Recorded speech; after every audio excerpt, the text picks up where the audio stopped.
नमस्कार।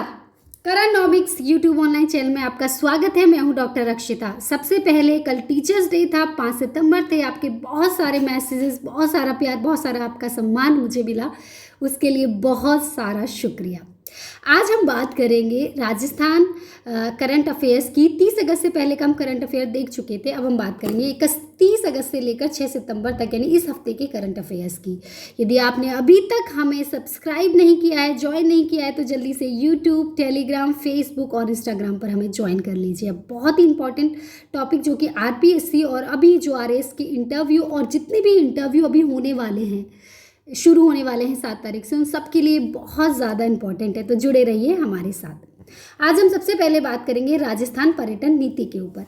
हाँ जी, राजस्थान की पर्यटन नीति आ गई है 2 सितंबर को, जिसमें जो महत्वपूर्ण है वो ये है कि जिला कलेक्टरों की अध्यक्षता वाली जो वर्तमान जिला पर्यटन विकास समिति है, उसको अधिक कार्यकारी शक्तियां प्रदान की गई हैं। यानी अब ये समिति पर्यटन विकास संबंधी सभी कार्यों के लिए जिम्मेदार होगी।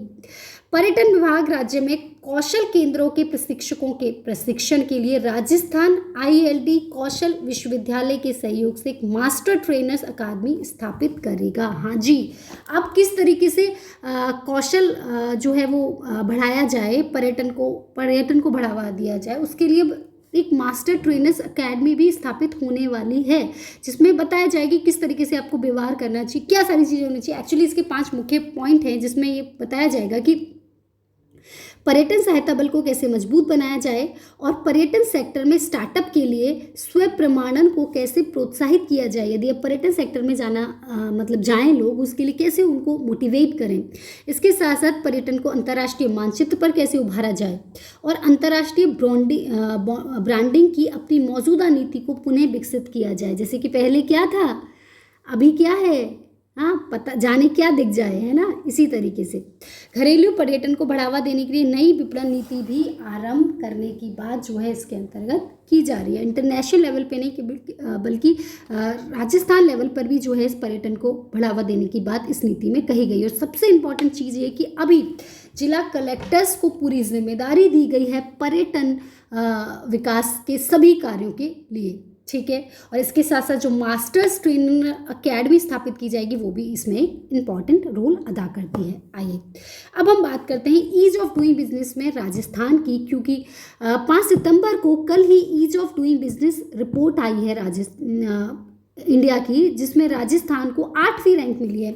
यानी पहले जो राजस्थान की 2017 में 9th रैंक थी।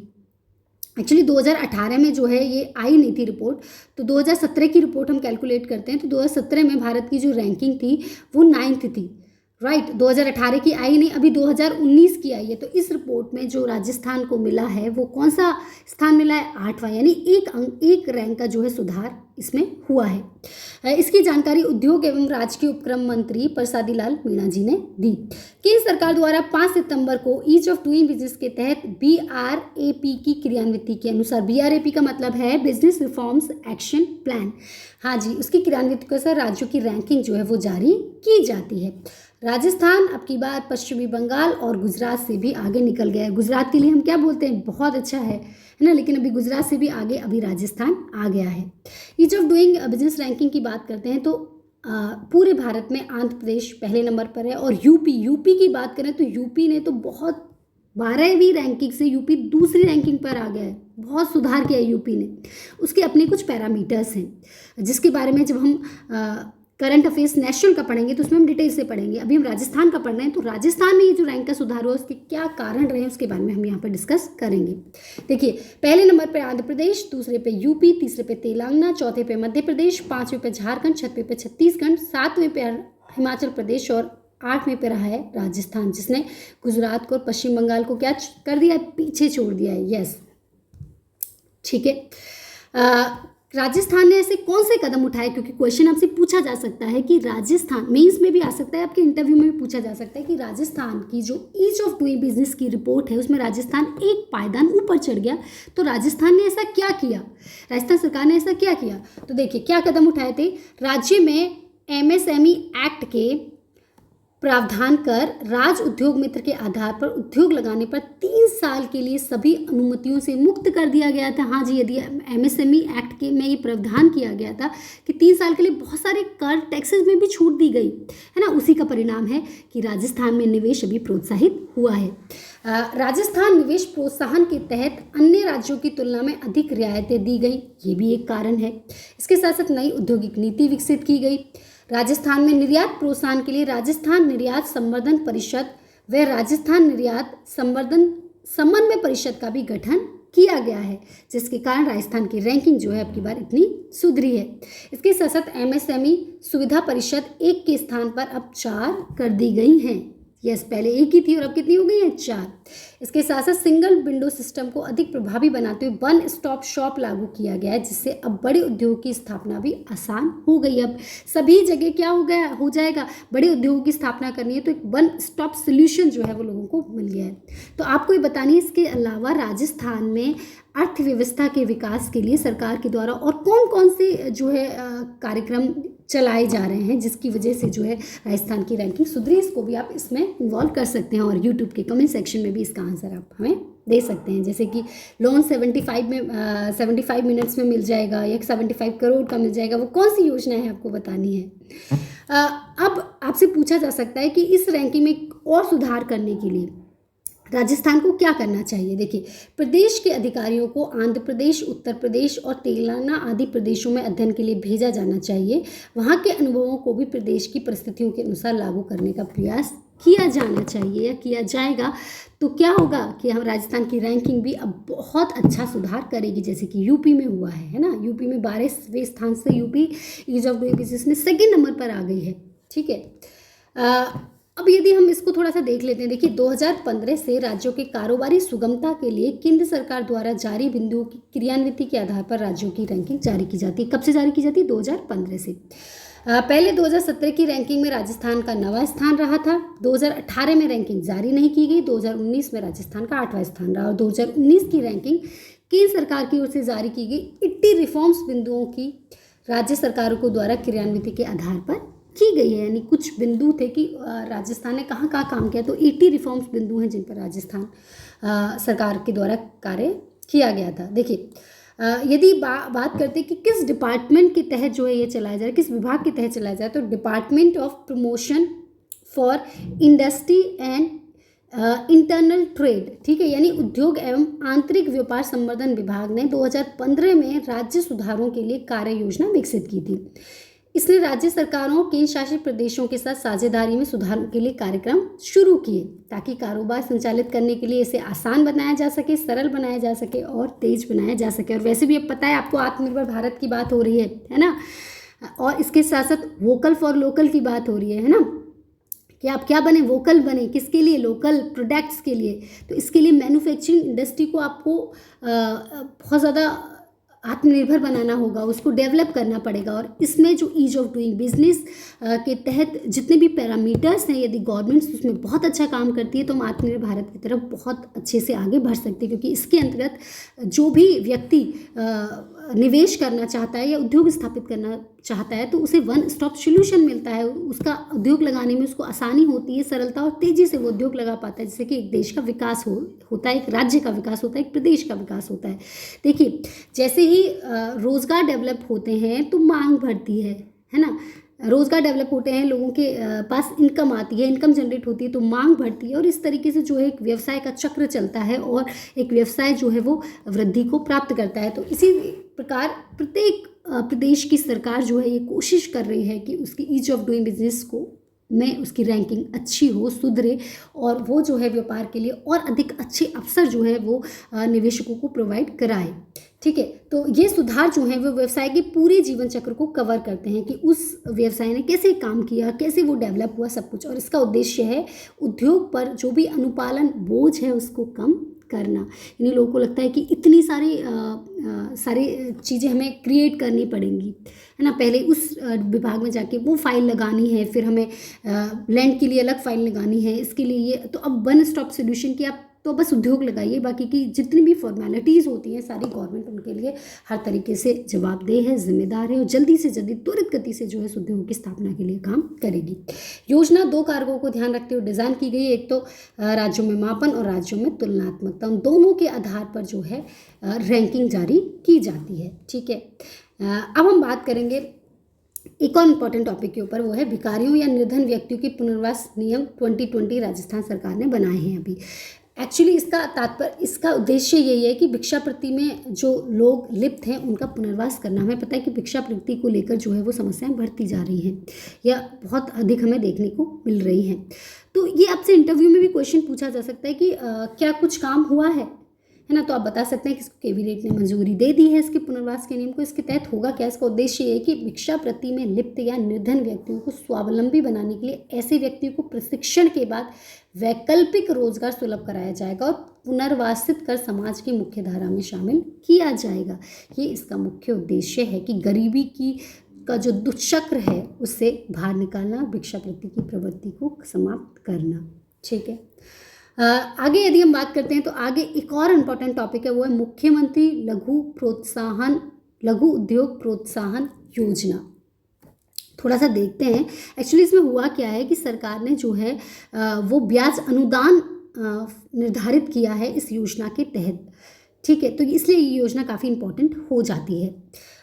यह क्योंकि कोविड-19 की वजह से आपको पता है कि अर्थव्यवस्था बहुत ज़्यादा जो है वो नेगेटिव हो गया। आपको पता है कि -23.9 GDP ग्रोथ रेट जो है अब की तिमाही में यानी अप्रैल मई जून में जो है रही है।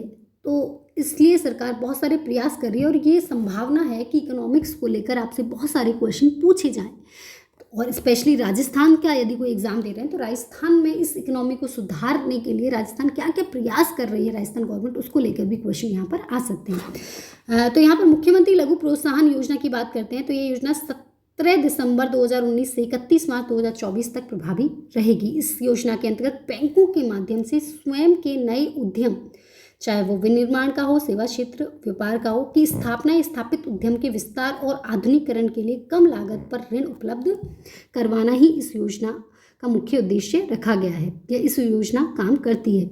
सभी जिलों में जो कार्यरत जिला उद्योग केंद्र इस योजना के क्रियान्वयन के लिए नोडल एजेंसी के रूप में काम करते हैं। इसका उद्देश्य क्या? इसका उद्देश्य है कि प्रदेश में अधिक से अधिक नव नियोजनों का सृजन करते हुए राजस्थान की अर्थव्यवस्था को सुदृढ़ करना और सार्वजनिक क्षेत्रों के संग निजी लघु उद्योग में नवसृजित नियोजनों के आधार पर परस्पर भागीदारी को प्रोत्साहन देना, क्योंकि केवल सरकार ही उद्योग की स्थापना के लिए जिम्मेदार या सरकार ही सारा कुछ जो है वो एक्सपेंडिचर नहीं कर सकती है ना, तो निजी क्षेत्र को भी मिलकर काम करना पड़ेगा जिससे कि राजस्थान की इकोनॉमी जो है वो जल्दी से जल्दी सुदृढ़ हो सके। यही इस योजना का मुख्य उद्देश्य है। और इसकी नोडल एजेंसी कौन सी है? सभी जिलों में कार्यरत जिला उद्योग केंद्र की जो है वो इसकी जिला उद्योग केंद्र जो है इसकी नोडल एजेंसी। आपको बताना है कि राजस्थान में कितने जिला उद्योग केंद्र हैं? 36। हाँ जी, इसका जवाब आप YouTube के कमेंट सेक्शन में देंगे। ठीक है, इसके साथ साथ ये योजना 2024 तक भी प्रभावी रहेगी। देखिए इसमें क्या किया गया है कि मुख्यमंत्री लघु उद्योग प्रोत्साहन योजना की ऋण राशि पर ब्याज अनुदान दिया। अच्छा, ब्याज अनुदान होता क्या है? ठीक है, मान लीजिए आप कोई भी ऋण लेने जाते हैं और आपको उस ऋण पर 12% का उसका इंटरेस्ट है, ब्याज दर है, और आपको गवर्नमेंट ने मान लो 8% का उसमें अनुदान दे दिया, यानी कि सब्सिडी दे दी, यानी आपको अब उस पूरे लोन पर कितना परसेंट ही चुकाना पड़ेगा? इंटरेस्ट 4%, क्योंकि 8% तो अनुदान हो गया तो 4% बचा। तो इससे क्या होगा? आपके लिए लोन लेना सस्ता हो जाएगा, जिससे कि आप क्या कर सकेंगे? उद्योग खोल सकेंगे, निवेश कर सकेंगे। तो इसी को ध्यान में रखकर मुख्यमंत्री लघु प्रोत्साहन योजना की ऋण राशि पर ब्याज अनुदान निर्धारित किया गया है। इस योजना को सरल एवं बेहतर क्रियान्वयन के लिए योजना के तहत दी जाने वाली ऋण राशि पर ब्याज अनुदान निर्धारित किए गए। यानी संशोधन के बाद अब है क्या कि इस योजना के तहत अधिकतम 25 लाख रुपए तक की ऋण राशि पर 8% का ब्याज, 25 लाख से अधिक यानी 5 करोड़ तक की पर 6% का ब्याज अनुदान, और 5 करोड़ से लेकर कोई व्यक्ति 10 करोड़ तक की ऋण लेता है तो उसको 5% का ब्याज अनुदान जो है वो दिया जाएगा। समझ पाए आप? यानी अब इसमें 3 कैटेगरी है। तो 25 लाख तक यदि आप लोन लेते हैं तो 8% आपको अनुदान मिलेगा। आप 5 करोड़ तक, 25 से 5 करोड़ के बीच में यदि आप लोन लेते हैं तो 6% का आपको सब्सिडी मिलेगी, ब्याज सब्सिडी।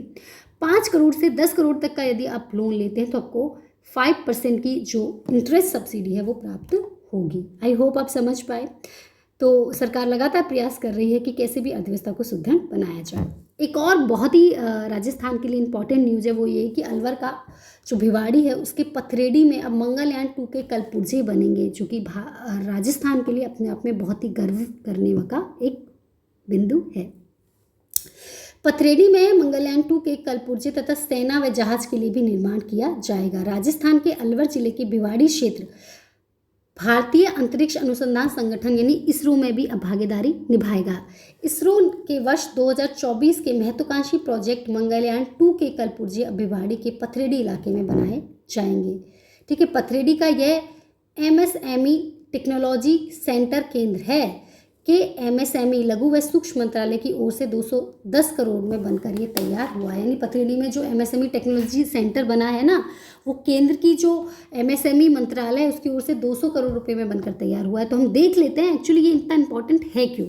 एक तो ये क्योंकि मंगलयान 2 के कलपुर्जे बनाएगा। दूसरा, देखिए, प्रदेश में ये एकमात्र MSME टेक्नोलॉजी सेंटर भवन है जिसका ऑनलाइन उद्घाटन जो है वो केंद्रीय लघु एवं सूक्ष्म मंत्रालय एवं परिवहन विभाग मंत्री जो हैं उनके द्वारा 7 सितंबर को किया जाएगा। अभी हुआ नहीं है, नागपुर से किया जाएगा। और ये जो सेंटर है करीब 11 एकड़ जमीन में बना है। इसमें भारतीय सेना के काम आने वाले टैंक और पानी के जहाज़ों के विभिन्न पार्ट्स भी जो है वो बनाए जाएंगे। तो आप समझ पाए, एक तो ये पहला है राजस्थान का और इसका भी उद्घाटन होने वाला है। तो ये अपने आप में बहुत ज़्यादा इंपॉर्टेंट है। आपसे पूछा जा सकता है कि राजस्थान में एकमात्र MSME टेक्नोलॉजी सेंटर जो है बनने वाला है वो कहाँ, अलवर की भिवाड़ी में। क्योंकि आपको पता होगा कि DMIC प्रोजेक्ट की यानी दिल्ली मुंबई इंडस्ट्रियल कॉरिडोर की जब हम बात करते हैं तो उसमें भी जो भिवाड़ी है बहुत ही इंपॉर्टेंट रोल प्ले करता है। तो उसी को ध्यान में रखते हुए ये जो MSME टेक्नोलॉजी सेंटर है वो बनाया गया है। डिप्लोमा से डिग्री कोर्स की सुविधा 3000 बच्चों को भी इसमें एडमिशन होगा। इसमें होगा क्या, इस टेक्नोलॉजी सेंटर पर डिप्लोमा से लेकर डिग्री तक के कोर्स होंगे जो 20 दिन से शुरू होंगे। 20 दिन से शुरू होंगे यानी 20 दिन मिनिमम होगा, उसके बाद आगे इसमें सिखाए जाने वाले 17 कोर्सेज होंगे जिसमें करीब 3000 विद्यार्थी जो है दाखिला लेंगे। हालांकि सेंटर पर कक्षाएं इस साल से शुरू हो चुकी हैं और 12 कोर्सेज चालू भी हैं। तो अपने आप में ये बहुत ही एक रिवोल्यूशनरी रूप से काम करेगा और राजस्थान की इकोनॉमिक डेवलपमेंट को बहुत ही सहयोग करेगा।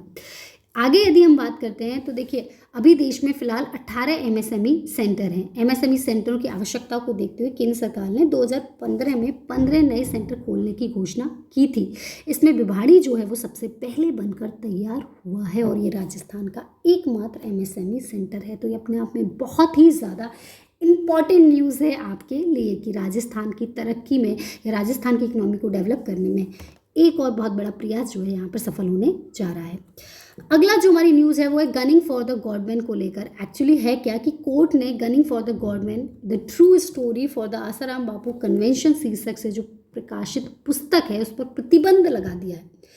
सबसे पहली बात, ये पुस्तक लिखी किसने, जैसे कि इसके नाम से ही हमें पता चलता है कि किसके बारे में है। अजय लांबा जो कि अतिरिक्त पुलिस आयुक्त हैं जयपुर के और संजीव माथुर के द्वारा ये पुस्तक जो है वो लिखी गई है और ये एक सच्ची घटना पर आधारित है, ऐसा दावा इसमें किया जा रहा है। दिल्ली की पटियाला हाउस कोर्ट ने इस पर रोक लगा दी है। क्यों लगाई है रोक, क्योंकि संचित गुप्ता जो हैं उनको इसमें अंतरिम, उन्होंने कहा था तो उनको इसमें अंतरिम राहत दी गई है कि पुस्तक के प्रकाशन पर रोक लगाई जाए। एक्चुअली संचित गुप्ता जो है वो आशाराम बापू संबंधित एक मामले में सह अभियुक्त हैं। तो उन्होंने कहा है कि इसमें क्योंकि बहुत सारे फेसबुक पोस्ट और सोशल मीडिया पर उनको लेकर बहुत सारी बातें की जा रही, तो उन्होंने कहा है कि इसको जो है वो, क्योंकि मानहानि का वो दावा इसके अंतर्गत कर सकते हैं, तो उन्होंने इसको लेकर जो इस पर रोक अभी वर्तमान में लगाई है। तो आपसे पूछा जा सकता है इस बुक के बारे में किसने लिखी, क्योंकि ये राजस्थान के और जयपुर के इनफैक्ट के द्वारा लिखी गई, क्योंकि ये जो पूरा केस है वो जोधपुर से ही रिलेटेड है और अभी वर्तमान में जो है जोधपुर में ही जो है वो आशाराम बापू जो हैं वो जोधपुर जेल में ही हैं। तो इसलिए भी ये ज़्यादा आपके लिए पूछा जा सकता है, क्वेश्चन यहाँ से बन सकता है।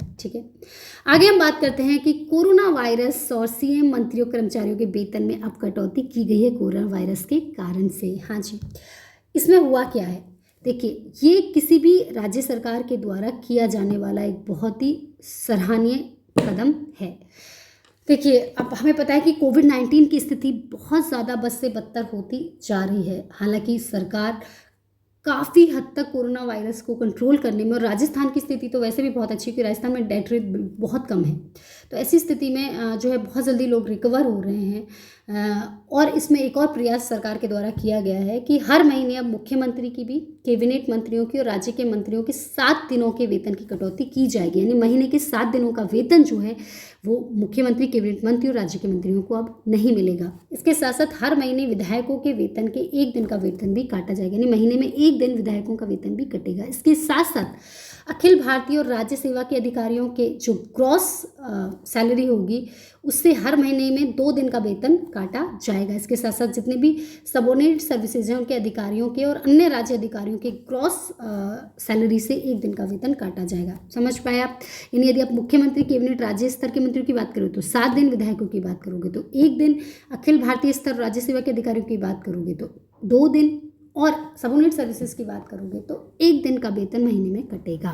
और ये पैसा जाएगा कहाँ? ये पैसा जाएगा मुख्यमंत्री सहायता कोष, जो कि कोविड सहायता के लिए स्पेशली है, उसमें इसको जमा कराया जाएगा। और ये कटौती जो है सितंबर 2020 से लागू हो जाएगी। सितंबर की जो उनकी सैलरी आएगी उसमें ये कटौती देखने को मिलेंगी। हालांकि राजस्थान उच्च न्यायालय के न्यायाधीशों, अधिकारियों और कर्मियों तथा अधीनस्थ अदालतों, चिकित्सा एवं स्वास्थ्य सेवाओं, चिकित्सा शिक्षा विभाग के सभी अधिकारियों और कर्मियों, पुलिस, कांस्टेबल, राज्य सरकार के सभी कर्मचारियों पर ये लागू नहीं होगा। हाँ जी, ठीक है। तो इसके साथ साथ हम देख लेते हैं और क्या क्या हुआ है। इसके साथ साथ अब राजकीय भोज पर भी बैन किया गया है। नए दफ्तर पर रोक लगा दी गई है। अब संयंत्र नए नहीं खरीदे जाएंगे, मशीनरी नहीं खरीदी जाएगी। इसके साथ साथ लीव कैशमेंट को रोका गया है। ठीक है, सेमिनार अब ऑनलाइन होंगे और बैठक भी अब बीसी से होगी। इसके साथ साथ यदि अब मतलब विधायकों को या अधिकारियों को हवाई जहाज़ से यात्रा करनी है तो अब उन्हें बिजनेस क्लास की जगह इकोनॉमी क्लास में यात्रा करनी पड़ेगी। आपको पता है कि कोविड-19 की वजह से सरकार का जो राजस्व है, सार्वजनिक व्यय बहुत ज़्यादा बढ़ गया है और इस बार जो कलेक्शन होना चाहिए टैक्सेस का वो भी बहुत कम रहा है। ऐसी स्थिति में सरकार लगातार ये प्रयास कर रही है कि सार्वजनिक व्यय को कम से कम किया जाए, जिससे कि ये जो पैसा आए उसको हम कोविड सहायता में लगा सकें। तो इसीलिए एक बहुत ही सराहनीय कदम जो है उठाया गया। इससे होगा क्या कि एक ही दिन पहले जो वेतन में कटौती की बात कही गई थी उससे करीब 123 करोड़ रुपए की बचत होगी और ये जो पैसा है वो कोविड सहायता में यूज़ किया जा सकेगा कि और कितने हम टेस्ट कर सकते हैं और जो है वो किस तरीके से दवाइयों को लेकर या लोगों को लेकर किस तरीके से राहत दी जा सकती है कोविड-19 के तहत, तो ये उसमें जो है उपयोग किया जाएगा। तो ये अपने आप में बहुत ही अच्छा है। तो आपसे पूछा जा सकता है कि सरकार क्या क्या कर रही है सामाजिक व्यय को कम करने के लिए, इंटरव्यू में पूछा जा सकता है, या फिर क्या किया जाना चाहिए ये भी पूछा जा सकता है। तो ये बहुत अच्छा आंसर जो है आपके लिए हो सकता है। अगला आपका टॉपिक है राजस्थान सरकार और अमेरिका के यूटा राज्य की जो है ऊर्जा क्षेत्र में एक साझेदारी हुई है। तो कौन सा है, किसके बीच में? राजस्थान सरकार के और अमेरिका के एक राज्य है जिसका नाम है यूटा के बीच में राजस्थान सरकार और के बीच में एक ज्ञान साझा करने की साझेदारी हुई है।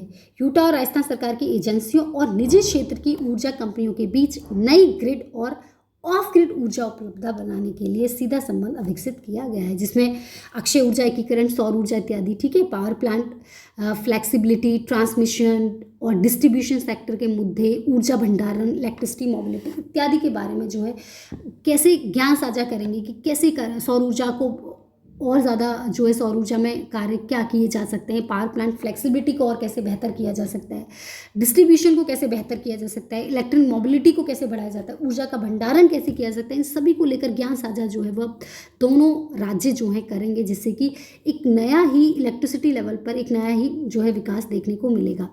देखिए, आपको पता है कि अभी बिजली बिलों को लेकर धरने प्रदर्शन भी हुए हैं, क्योंकि बिजली बिलों में जो है वो बात की जा रही है कि अब जो बिजली के बिल आएंगे वो और बढ़े हुए आएंगे। उसका कुछ कारण है, ठीक है। तो आपको बताना है कि कौन सा चार्ज है, सरचार्ज है या कौन सा चार्ज जो है वो आपको भी यूट्यूब के कमेंट सेक्शन में आप इसका आंसर कर सकते हैं कि सरचार्ज गवर्नमेंट ने बिजली पर कितना लगाया है, ठीक है, कौन सा चार्ज लगाया है, तो जिसकी वजह से जो है बिजली के बिलों में बढ़ोतरी की बात जो है कही जा रही है, ठीक है। तो ये आप हमें इसके कमेंट सेक्शन में बताइए। आगे यदि हम बात करते हैं तो एक लास्ट जो हम थोड़ा सा देख लेते हैं कि अब सरकार ने क्या किया है कि कोरोना संक्रमितों के हितों में निजी अस्पतालों में इलाज के लिए भी दरें निर्धारित कर दी क्योंकि ये सुनने में आ रहा था कि निजी अस्पताल जो हैं वो बहुत ज़्यादा पैसा जो है वो कोविड-19 के टेस्ट में ले रहे हैं और बहुत सारे जो लोग हैं उस पैसे का भुगतान करने में सक्षम नहीं है। चूँकि हमें पता है कि सरकार ने जो है वो निजी अस्पतालों को बहुत ज़्यादा जो है वो प्रोत्साहित किया है और ये कोशिश की है कि निजी अस्पताल जो है कोविड-19 में, क्योंकि सरकार की एक अपनी क्षमताएं होती हैं, उस क्षमताओं के अंतर्गत कोविड-19 के जो पेशेंट हैं जो कि प्राइवेट सेक्टर में जाते हैं या डाइवर्ट करने पड़ते हैं, जिससे कि सरकार पर जो है वो बहुत ज़्यादा बोझ ना पड़े। तो ऐसी स्थिति में निजी अस्पतालों में लोग जा रहे थे, जिसकी वजह से उनका चार्जेस बहुत ज़्यादा थे और लगातार जो है इसको लेकर शिकायतें आ रही थी, समस्याएं देखने को मिल रही थी। तो सरकार ने अब इसकी दरें जो है निर्धारित कर दी हैं। देखिए, नेशनल एक्रीडेटेड और नॉन एक्रीडेटेड अस्पतालों में भर्ती होने पर संक्रमित मरीज से 5,000 रुपये, गंभीर मरीज से 7,500 रुपये और जो बहुत ज़्यादा गंभीर है जिन्हें आईसीयू की आवश्यकता है उनसे 9,000 रुपये तक का शुल्क लिया जा सकेगा। ये गवर्नमेंट ने अब रेट निर्धारित कर दी हैं। यदि कोई भी इससे ज़्यादा शुल्क लेता है तो उस पर कार्रवाई की जा सकती है। ठीक है, इसमें 15 प्रकार के शुल्क जैसे परामर्श शुल्क, चार्जेज, पीपी किट, बलगम पात्र, दवाएँ, ट्यूब्स, बेड, नाश्ता, लंच आदि सहित बहुत सारी जो वस्तुएं हैं वो शामिल की गई हैं। मैं उम्मीद करती हूँ कि आज का आपको लेक्चर जो है बहुत अच्छे से समझ में आएगा। देखिए, हम चुनिंदा खबरें लेके आते हैं राजस्थान करंट अफेयर्स की और हमें कोशिश करते हैं कि आप उसमें पूरी तरीके से पार्टिसिपेट करें। तो आप पार्टिसिपेट करिए और जो क्वेश्चन हमने आपसे पूछे इन क्वेश्चन के जवाब हमें यूट्यूब की कमेंट सेक्शन में ज़रूर दीजिए। मिलते हैं अगली क्लास में करंट अफेयर्स की में। तब तक के लिए शुक्रिया, नमस्ते।